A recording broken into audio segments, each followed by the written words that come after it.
There's not that many places to ride unless you know people.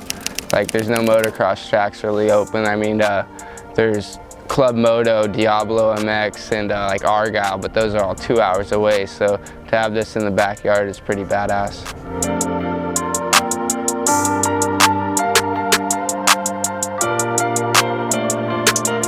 I've been riding here since I was 2.5 years old, since I started, and just, I don't know, being a Hollister, born and raised, training here, it's relaxed. I feel confident here, and I'm just riding my dirt bike another day, having fun.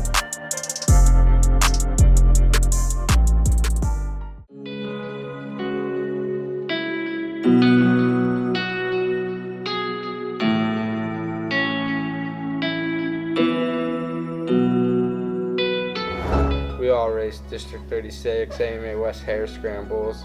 Yeah, at a time, like I think it was 3 years, we were all riding, all racing. And then we slowly, like, let's see, Bianca, my oldest sister, made it, I think, to the A women's class. And then she finally was just over it and wanted to get a job, make some money. And my sister made it to the pro women's class, was a podium race contender. And my youngest sister started to play, got into softball and everything, but for a while when we were all racing, it was pretty hectic. All 6 of us in a dually driving to the races, crammed in the truck, was pretty, yeah, we started the truck overnight one time. Packed in the back row or sleeping on the flatbed of a truck. The full experience. Yeah, we got.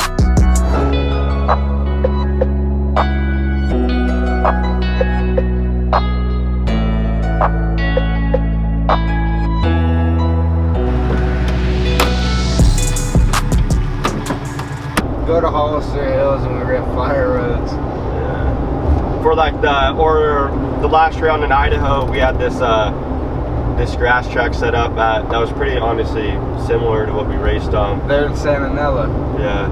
We're pretty set though here, honestly, because there's like 4 sand rounds pretty much. We have our riverbed that's literally exactly like Havasu. And then we got our grass tracks now for these new places like Idaho.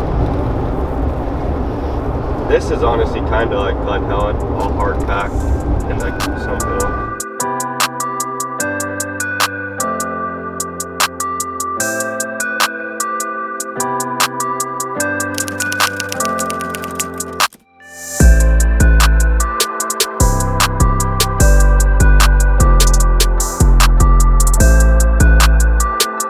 It's crazy riding out here, and you got to be on your toes. It's all on a hillside, a bunch of off cambers everywhere, and to be able to come out here whenever we need it is definitely a nice thing to have.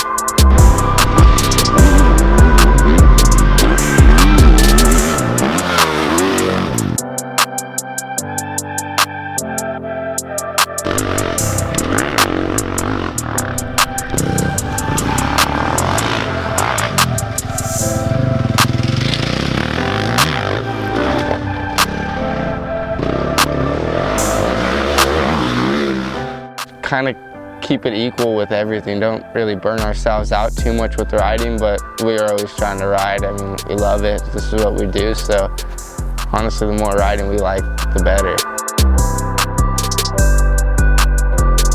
I have a trainer, Jared Brecker, now out of Arizona, and he's been having me ride, and he dials in my program.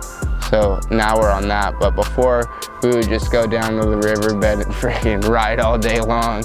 And it wasn't too structured, but this last year we've been more on a structured program doing motos, and it's really helped out a lot.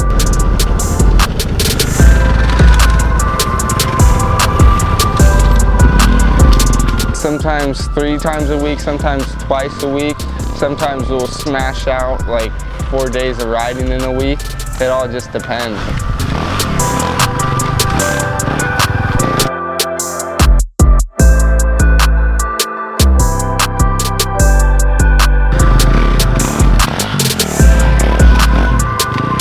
Well, the riverbed, shit, it could take all the rain it wants. In this place too, it's like this sandy granite almost, so it just eats up the rain. It doesn't gets slippery or anything, it just gets better and better.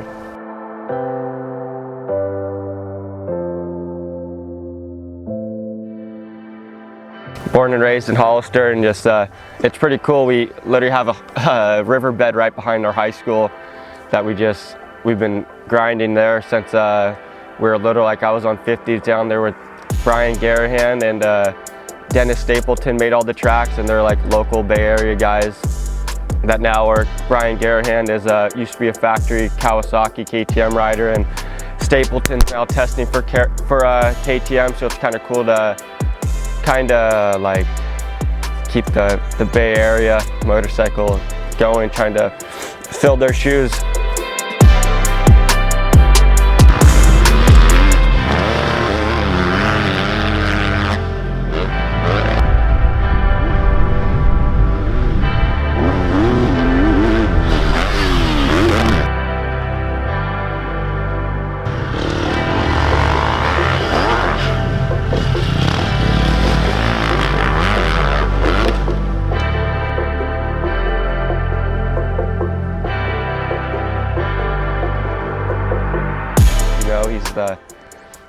He's the champ for a reason, and I'm just trying to get there and take what I can learn from him and implement it into my training.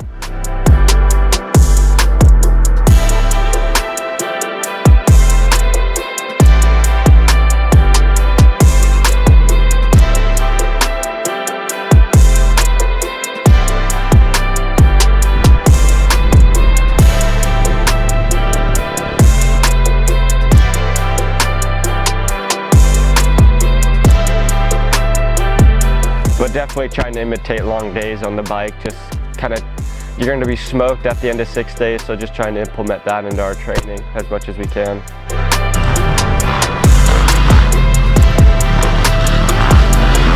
Like one round this year, I hole shotted and fell in the second corner and had to go and it was one of the biggest turnouts we had. I went from 30th to 3rd in a lap, and just dumb crashes or not feeling my body properly. I'm still learning with the training and figuring out my body and everything in nutrition. So once I get all that dialed, I think I'm going to be right up there with the best.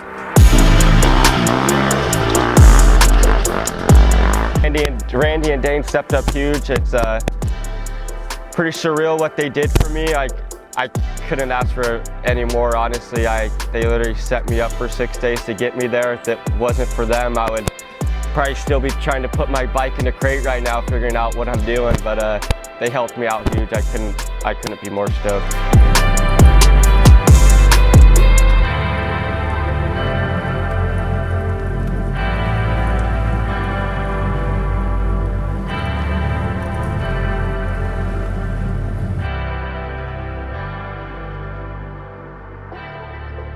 I think for me, being on a club team this year, it's more, I'm just going kind of more for myself, you would say.